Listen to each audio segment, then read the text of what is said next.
right. So we only get one tshuva this week because this is a good one, and there's a little bit of meat to it. The question is, can you put your TV and radio on a Shabbos clock?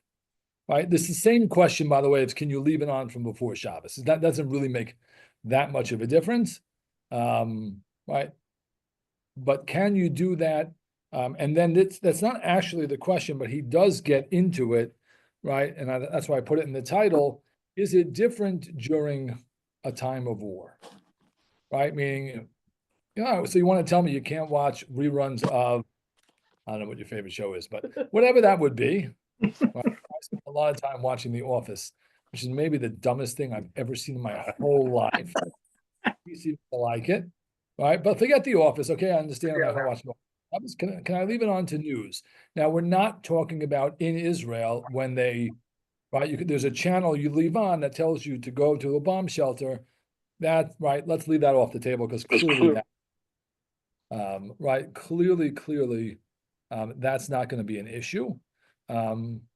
But so he deals with it in the context of the Yom Kippur War, right? Could you leave your TV on in the Yom Kippur War, where they had a lot less information and no instructions? And then here in America, right, there are certainly times when we'd like to have the information. Was it a good idea to leave your TV on Shabbos or Yontif or a radio, whatever it would be, to hear the news and know what is happening?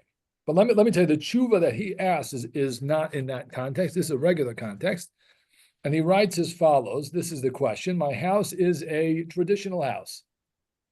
Right? I do not allow any use of electricity in the house on Shabbos, but my children are pushing me really hard to allow them to use the radio and television, and I do not. Right? He has yet to consent. He has yet to cave, and he won't do it. But I feel like my kids are leaving the house Friday night and going to their friends, and they're watching TV at their friend's house. Right? We wouldn't know anything about anything like that. God forbid. Smart man. What? Smart man. Right. So he figured out his kids are going out Friday night and they're going to their friends. They're going to watch television over there.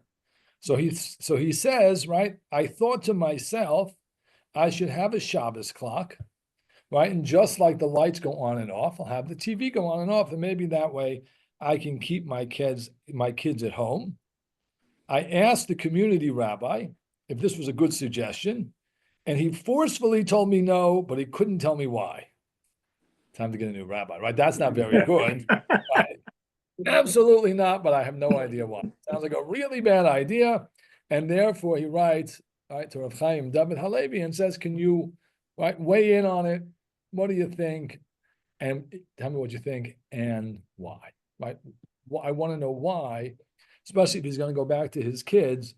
So he answers, so this is, again, I really wish they had dates, but he says that this question has been asked many times, and I'm sure it has. It's not a newer, right, unique question.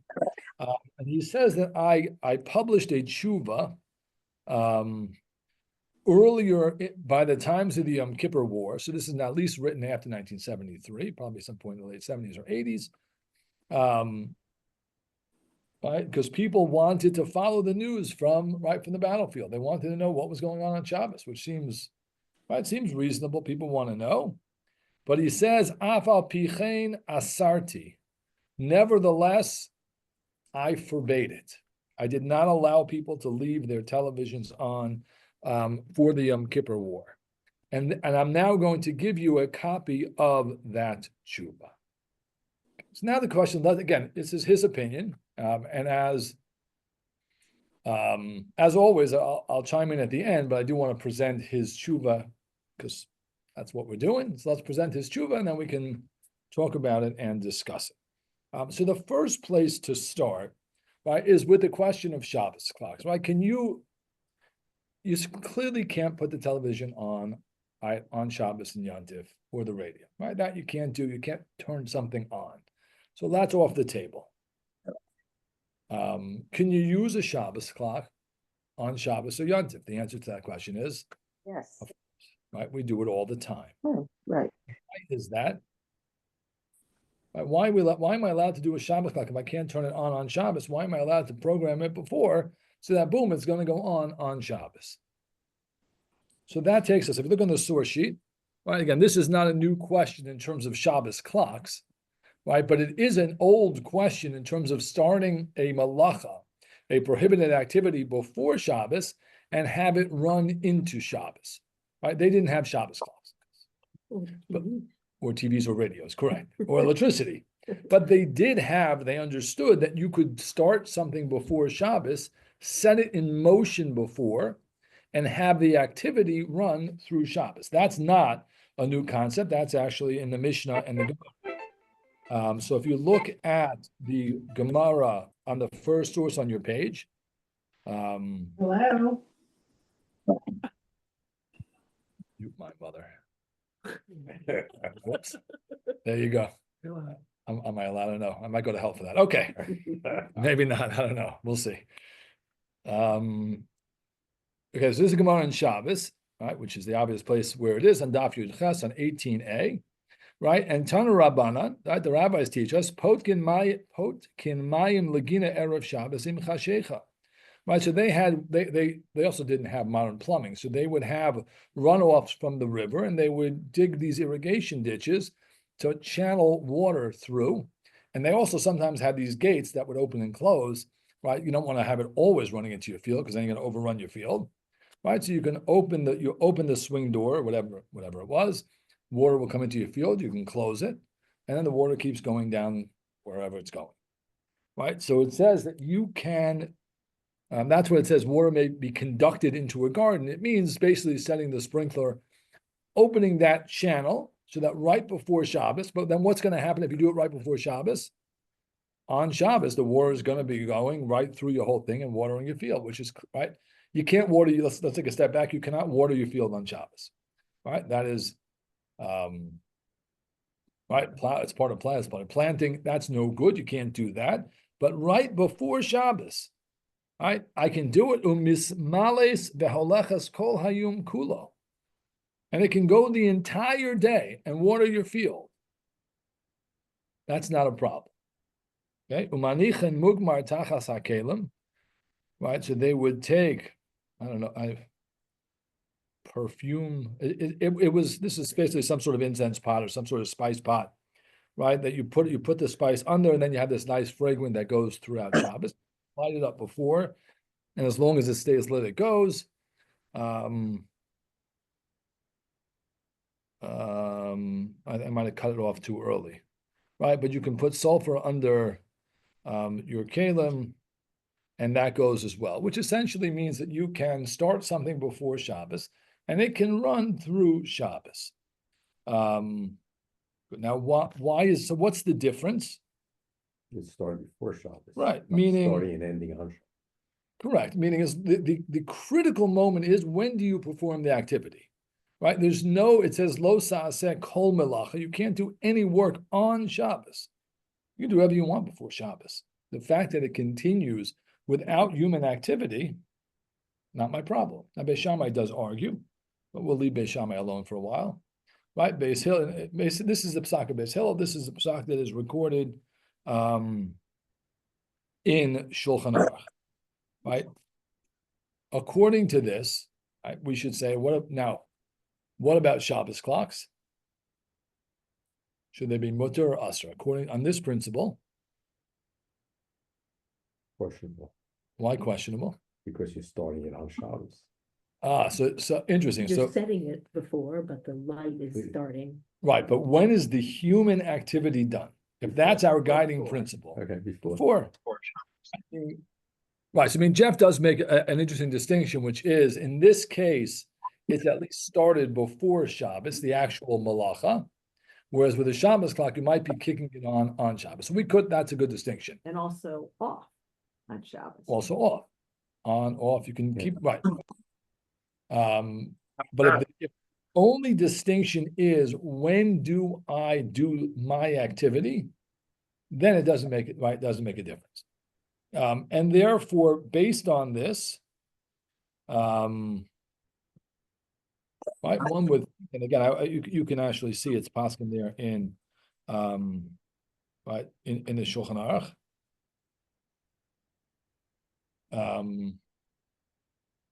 we should be able to do it. Why? So now the question is, now I will though say that Ramosha Feinstein in a tshuva he knew he lost, thought that we shouldn't use Shabbos clocks at all, but not because, just keep muting everybody. Right, not because he argued with this halacha, but because he thought you were going to ruin Shabbos, right? And the truth is, that tshuva was 40 years ago, right? You could automate everything today, right? So the fear of ruining Shabbos, when Moshe writes that it should only be allowed by lights because that's already been accepted and nothing else. Okay, but that didn't hold. I believe Rav Tights in Elizabeth was against Shabbos clocks. They said the rabbis of Europe allowed it, so who was he to argue? Interesting. But he did not see the rationale with it. Really? I just remember that. Right, interesting. Right, so the question is that because of your distinction or because of that, then, Shabbos becomes a weekday, right? I'll have my coffee maker go on, I'll get up in the morning, have a nice cup of coffee, all right? And then I'll have my oven go on and cook my food and, I can keep going and it can be like Sunday. I'm not sure how to do the barbecue that way, but one day you'll figure it out. Figure it out. Right, today you can probably figure it out. Right, soon we'll have AI, we can just tell it and the robot will come and grill your steak for you and it'll be unbelievable, right? But then Shabbos essentially becomes Sunday, right? So those are really the two concerns. Based on the strict halachic concern of when are you doing the activity, right, it probably should be mutter. But he says it's not necessarily true because he's asking this question in Israel. Who manages and runs the radio and TV stations in Israel? Jews, right? So now it's already very different, right? There's another wrinkle to this question. If it's just, can I set my Shabbos clock? Okay, maybe the answer is yes. In Israel, you have a very significant issue to contend with, and that is there are Jews probably Jews running it, managing it, owning it, deriving benefit from it, speaking on it, right? Delivering the news. I mean, they're doing more or less everything. So now we ask the question, now what do we do? Right? Is that something which is mutter or not? Are you allowed to derive benefit from activity done by a Jew on Shabbos?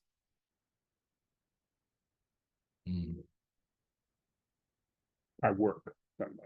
Yes, sorry, by a prohibited activity, right? So we're all used to the question of, can you have your housekeeper put the light on? Maybe you shouldn't, maybe you should, maybe you can, right? The doorman, but then all of a sudden it's a Jew and you're like, oh, now we have a problem. But what about pikuach nefesh?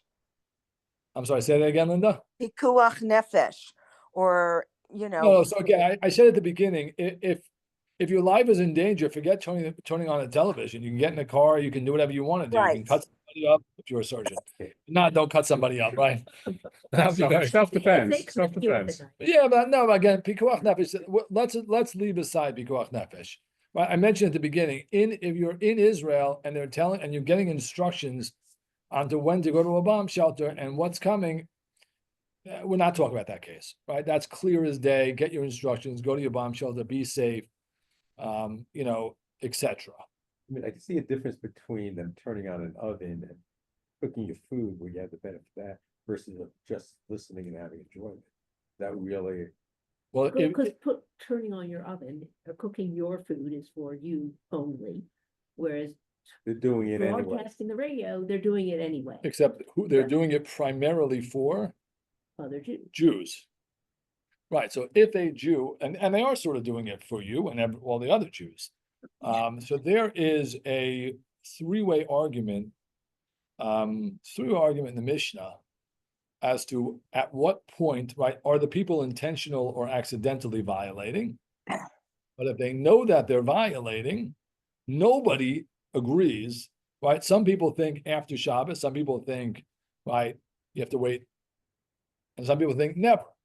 Nobody says you can enjoy the fruit of that labor on Shabbos itself, right? So he says, right, right, that any malacha, any prohibited activity performed by a Jew or by a non-Jew for a Jew, right, is prohibited certainly till after Shabbos. Looking at me funny, About it. thinking about it, right? So now there was a fast. I'll give you maybe when I come. I'm away this Shabbos, but when I come back, we'll talk about. Ramon just published a tshuva. Could you watch in a related question? Can you watch videos taken of the hostages coming back that were taken on Shabbos? Shabbos. That's what one of the parents of the hostage told him she wanted no pictures taken. Right. So, but it's a fascinating question, right? Now again, going back to Linda's point, nobody's saying we should, keep the hostages in Gaza till Sunday, right? Nobody's saying that's pikuach nefesh. There's no pikuach nefesh in you watching the video, right? Right, but the anxiety, I mean, personally, Shabbos, I was a mess until after Shabbos when I heard, or somebody said, oh, I heard they're back. I mean, the anxiety, I mean, pikuach nefesh, expanding on that, the anxiety was Can't just, pikuach nefesh to the point where it's not pikuach nefesh, right? Meaning at some point, pikuach nefesh, or even safek pikuach nefesh, right? Let's be very clear. You can violate Shabbos for when your life is in danger, or if your life is potentially in danger, right? Safek pikuach nefesh, right, which is potential life-threatening. You can also violate Shabbos. If your anxiety was to a point where you thought you might do something drastic, yeah, then it's TV. like something very drastic, like take your own life or harm yourself or something of that nature. Then it's pikuach nefesh, and you get gonna get a lot of leeway. But I don't think from as much as I was also had some agita waiting, and I wanted to see and make sure they came out, and hoping that whoever they gave us back was alive, because it now seems at least 8 of the people in the first 33 are coming back in bags. right. All right. Yeah, there's agita, and you hope everyone's alive and in as best shape as they can be. But I don't think that. Certainly, I had agita, but I didn't have pikuach nefesh. Right? I think we have to be very careful about balancing the sanctity of Shabbos and pikuach nefesh. So as much as Shabbos falls away immediately in terms of pikuach nefesh, it's got to be within some reason of actual pikuach nefesh. Honestly, I would have had a much better Shabbos had I known if I had kept the TV on downstairs in the basement. I'd have a much better Shabbos if I had a freshly grilled steak. No. I don't mean to make fun, but No, that's that kind of totally reasoning different. doesn't work. Meaning, I would have had a more enjoyable Shabbos. Is not pikuach nefesh, right? Shabbos is violation of Shabbos is an incredibly serious transgression, right? Punishable by death. Again, I'm not looking to kill anyone for violating Shabbos, but it gives you a sense of the severity in which the Torah views, right? I don't think they put anyone to death ever, almost never, right? But it's a sense of severity. Like, we don't want to be lax with Shabbos, right? There's a famous story with Chaim Soloveitchik where everyone was telling him, oh, he was too lenient on Yom Kippur with people who are sick, and he said, right, you think I'm being lenient on Yom Kippur? I'm being machmir on pikuach nefesh. The old famous story from Chaim Soloveitchik. But there's a limit, right? There's a line at which we say it's no longer pikuach nefesh, and I think we have to be honest with ourselves, especially when the stakes are high, right? So on October 7th, 8th, 9th, when the stakes were incredibly high and none of us knew what was going on. I mean, really. The stakes were not high for you, right? Meaning the stakes being high means, is your life in danger? Okay, are you, right? That's what I mean. I've actually meant the stakes being high in terms of violating Shabbos, right? I mean, I was actually referring to Shabbos as the stakes being high. Violation of Shabbos is a tremendously serious thing. Now, pikuach nefesh overrides it. Your life is in danger, Shabbos falls away. But short of something like that, Shabbos has to stand in its place. The fact that terrible things were happening in the Jewish world, and terrible, terrible things were happening, to be honest, as much as we clamored for information, I don't know how high the stakes were and how vital the information was for us, more than that we wanted it. But I don't know, and right, that justifies, certainly would not justify a violation of Shabbos. Okay, I mean, let me take one step back. You could not put on the TV on October 8th because you wanted to know what was happening, right? No, nobody would say such a thing. And yes, it was a terrible time. I don't mean to underestimate the hideousness and terrible nature of that time, but why did you need that information?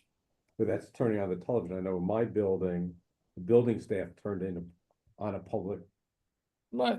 room's television, so you could go get news if you wanted. So again, Is there anything against let's leave that watching? for the end. I'm going to take you through that, and we'll get to the end. I think that's not so bad, but let's get to We're there, I mean.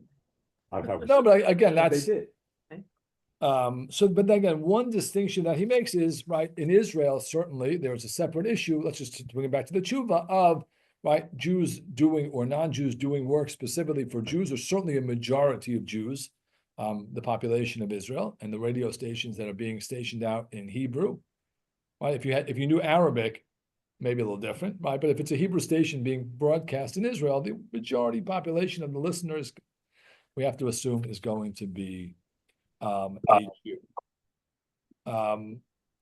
If you had it, and I don't think they really had like Fox News back then or CNN or something they could tap into, from abroad. Certainly not in 1973.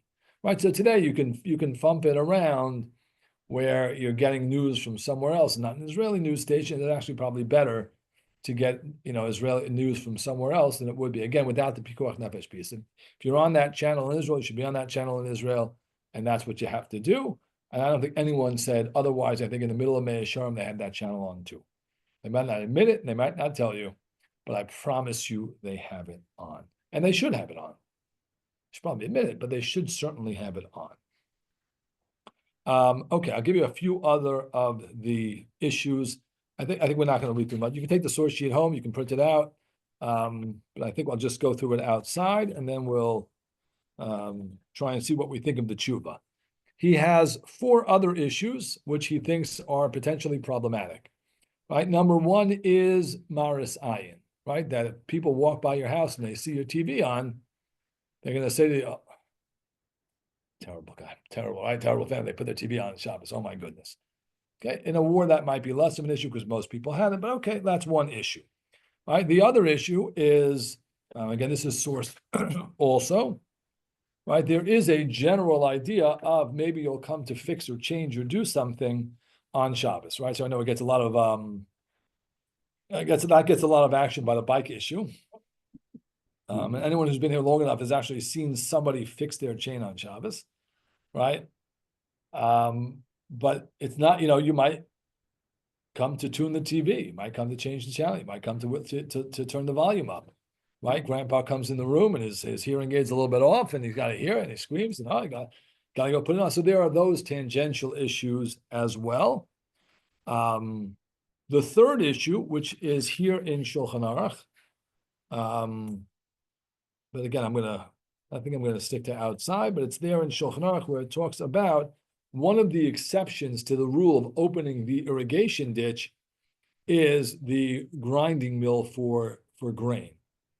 Right. So let's say, I forget how exactly it works, but you start the process of grinding the grain before Shabbos, and then you let it go through Shabbos, and the thing turns until it stops. But that makes a tremendous amount of noise. Right, and that is what's called absha milsa, that it becomes public and known and noisy. That's one of the exceptions to you can do this before Shabbos rule, right? And you could argue that a radio and television by definition, make noise. But his most serious, and this we will read inside, this is something I've actually talked about between Chamarv and other places in Shul on many an occasion. So look at the last source. This is a Gemara in Shabbos on Kuf Yud Gimel, Amud Aleph to Amud Beis, 113a to b. Right? Right, and he quotes the pasuk, right? V'chibadeto me'asot d'rachecha. right? You should honor Shabbos, right? By refraining from doing what you generally do, right? And it says v'chibadito. Now it's going to go through each word in the pasuk, right? V'chibadito. How do you honor Shabbos? Shelo yehei malbushcha shel Shabbos kemalbushcha shel chol.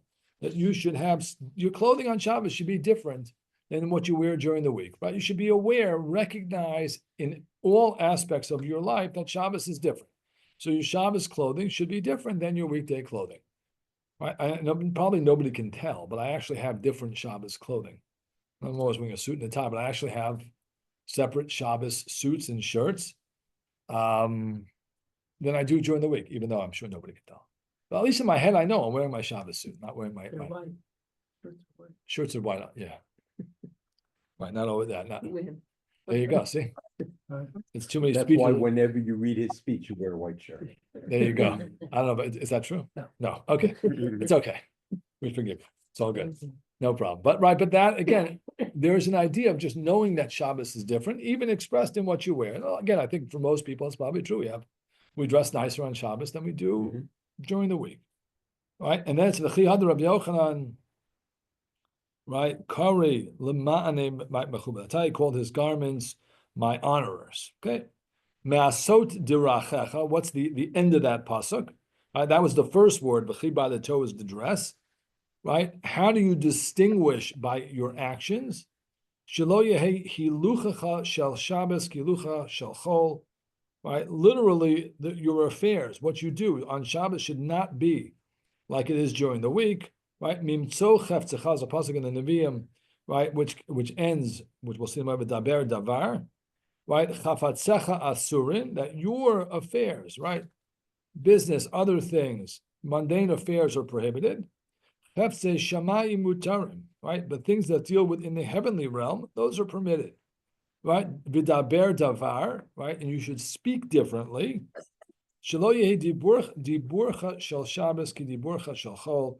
That the way you speak on Shabbos should be different than the way you speak during the week. What you speak about, what you converse about, right? That Shabbos should be fundamentally different in every aspect, and there is an erosion of that, the more we permit, and this was part of Rav Moshe's reasoning, and maybe Rabbi Tights, but again, I have no idea. I didn't even hear that. So, but like the idea that Shabbos is meant to be different, and what you do during the week, you shouldn't be doing on Shabbos. Even if you could find a way to finagle it so it's not technically prohibited, you still shouldn't be doing it on Shabbos, right? And if television is a weekday activity, having it on Shabbos impacts your Shabbos. It changes the nature of your Shabbos, right? The pasuk in Chumash, the 10 Commandments, right? Zachor es Yom HaShabbat lekadsho, right? That Shabbos is supposed to be sanctified and different in every aspect. Things that you do during the week, you don't do on Shabbos.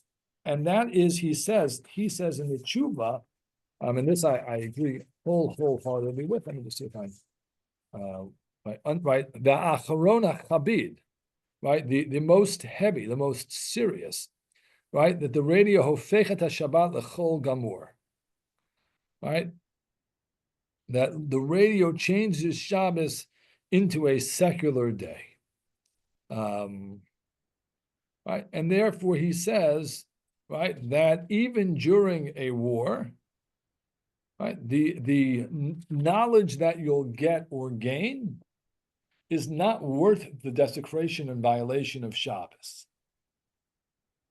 And that's how he ends the tshuva. And now he says, for those reasons, right, for those, one is the technical who's doing it, right, Jews deriving benefit from the work, and then the other side, tangential issues, with the most serious being, we want to maintain the sanctity of Shabbos, right? I had somebody in the shul, it was not you, Mark, so don't worry, because we've had this conversation about ball playing at different times, right? But said to me, well, what if I enjoy? I forget what it was.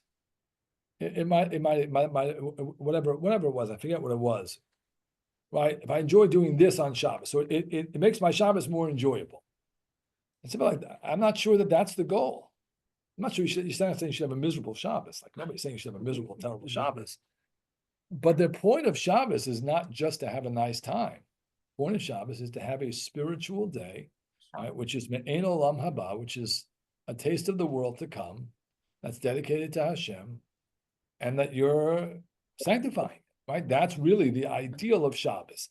And therefore, he thinks that if you leave your television on, now again, certainly to watch The Office, right, or any other nonsense, right? So it's not a Shabbos. It doesn't enhance your Shabbos. It doesn't sanctify Shabbos, and it makes your Shabbos like your Sunday. Okay, Rabbi? yes. So let me 1 second. I'll give it to you, Linda. That is his tshuva. I think I agree with almost everything. Certainly the halachic pieces, there's no chidushim there. I absolutely very much agree with his assessment in general of our job to sanctify Shabbos and keep it different and separate and unique than every other day during the week. Yes, Linda. Did you want to say something, Linda? Can you hear me? I can hear you. Okay, what about those picture frames that everybody has and downloads all those pictures and they put it on before Shabbos? It's just going constant. I know it's not a TV, but it's also, I don't know, going on vacations and different things. Is that permitted or not really? Because it's not. Well, I think those are less of an issue because they're just background. And it doesn't really change anything that you're doing, right? Because at the end of the day, fundamentally, these things are mutter to set up. I will say something that I say all the time in shul, right? The phrase "it's not Shabbosdik" has done more damage to Shabbos than any other phrase in the history of Judaism, because that phrase says it's totally fine. You just don't think it's Shabbosdik, right? That Gemara that I read to you is codified in Shulchan Aruch. Right? I mean, there's supposed to be a real difference between Shabbos. It's not a fluffy, happy idea that Shabbosdik, right? Shabbosdik just is a terrible phrase. We should ban it from our vocabulary. It's not Shabbosdik, but that really sounds like totally mutter. There is a halachic distinction between Shabbos and weekday, which we do have to be cognizant of. The question then is, one of these things will impinge on that. I don't think that a picture frame impinges on that. It sits in the background. It doesn't take much of your time. If you sat all day watching it, you probably should turn it off. I don't think most people do that. Yeah. You could flip through your phone. It's almost like watching a Right. TV that's on. No, but I mean, that's not, that is 1,000% not true, Linda. I'm just saying, when first of all, there's sound. Second of all, when you're watching a television show, you're sitting glued watching it. If you're going to spend a half an hour watching your picture frame, or you're going to spend 3 hours watching your picture frame, you should probably turn it off, do something holier. But if you're going to glance at it while you're sitting and walk through the room, I don't know that that's impinging on Shabbos the same way that I will fundamentally disagree with the statement. It's the same as watching a television show. You watch a television show. I watched the ball game with the kids yesterday. I got to sit with the kids because that's not to talk to me. So you got to sit with them. You're very focused on this game. Your mind is there. Your attention is there. You're focused. You're in. You're doing it. The picture frame is not that. If it is, then maybe you should turn off in general, I think. So during COVID, watching a service, a religious service? Well, would that? Whatever. So let me, whatever service you were watching, I would probably tell you you shouldn't be watching it anyways. I don't think, no, Or, you know, I mean, they were zooming in or what, you know. Nobody was zooming, nobody Orthodox was zooming a Shabbos service. So they did allow some rabbis allowed a Seder, but you had to start the Zoom before Shabbos. Okay, so that also, okay. I'm just trying to bring it into Yes, the religious so- Anxiety, whatever. In going back to Linda's point before, in order to have a Seder on Zoom, it wasn't just, oh, it's COVID, have a Seder on Zoom, right? You'd really have to prove that the person on the other side was so lonely that it would seriously affect their mental health. Which I'm saying that, you know, that's what you'd have to prove. And if you could prove that, and I'm not saying there weren't such cases, I'm sure there were, right? I'm sure that there were, right? You have a 95-year-old grandma who's lonely and she looks forward to it all year, and she hasn't seen anyone in months. Well, then it wasn't months, but okay. Right. And she's so depressed and she needs this. I'm sure there were cases. I would venture to guess, as a guess, but don't hold me to this, that the majority of people having their Siddharam on Zoom probably should not have during COVID. And I'm pretty sure I'm right. Should Could be not have wrong, what? but I'm pretty sure I'm right. Right? Meaning, in a rare case, yes, electricity is D'Rabbanan, right? It's not that big of a hurdle, but you still, Shabbos and Yontif, the threshold for violating has to be significant. It can't just be, well, I want to see my grandkids sing the Manishtana. If that's what, if I want to see my grandkids sing the Manishtana, let them sing it for you, Cholamoid. No, I mean, I'm being serious, right? Meaning the desire to see my family is not a reason to violate Yontif, right? If great grandma is so depressed and she's been alone for a month and she hasn't left her room in the nursing home, and it's like her life is over. And listen, the people who died from loneliness during COVID, I buried some of them. There's no question. The people, they'll write that chapter too. There's no question. For someone like that, yeah, you should have a Seder on Zoom, 100%. Right. But again, it's, you got to be honest with, why am I now? Let's understand we're violating Yontif, number one. And then let's ask, why are we and how serious is it? And then you make a determination, right? And I think that's the right way to do it. I'm sure there were many cases of Seders on Zoom that were totally legitimate and should have been done. I just think there were more that were in the other category, right? But you can't just say, well, I really want it, or it's affecting me, or I have anxiety. Like, I can have anxiety at my kid's baseball game. It's not gonna, meaning I could have some level of anxiety.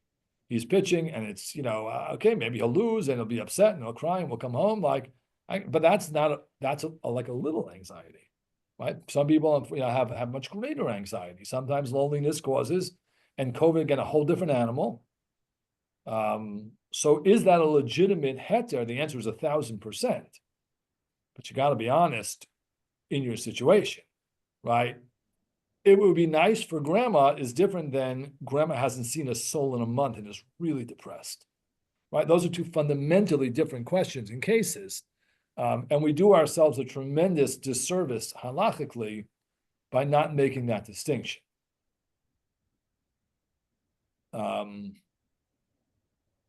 Again, that being said, to Jeff's point, walking by the lobby and spending 2 minutes watching the news, is that the end of the world? The answer to that question is no. No. It's not. They didn't put it on for you. They kind of did, but they did it for everybody. Put it for everyone, the building's 90% Jewish, so. Right, Right, so they did kind Yeah. of do it for you. Well, I They wasn't did, there, right, so it wasn't right. for me. All of you. right. So I do, I'm not, I had a kid in the army. Like, I'm not immune to the desire to know things or not know things and be aware and be, be kept abreast. Like, I do get that. That being said, we did not keep a radio or TV on in the house, even when Avi was in the army. Because there was nothing we felt, or I felt, because my decision. Although Tamar didn't find me, if she really fought it, she might have won anyways. But there was nothing that I could do about it. Right? There was nothing that I could do. Listen, thank God he's in school and everything was good, and he really, obviously very thankful for that. But even if God forbid something had happened, there was nothing I could do sitting here in America. So and the truth is, listen, if somebody called, then we'd be nervous. But just watching the news, I'm not sure what helped me with my anxiety, truthfully. I mean, it probably would have just made it worse. Right, probably would have just made it worse. But there's nothing that you can do. So, right, the question, I think, and it's an interesting question.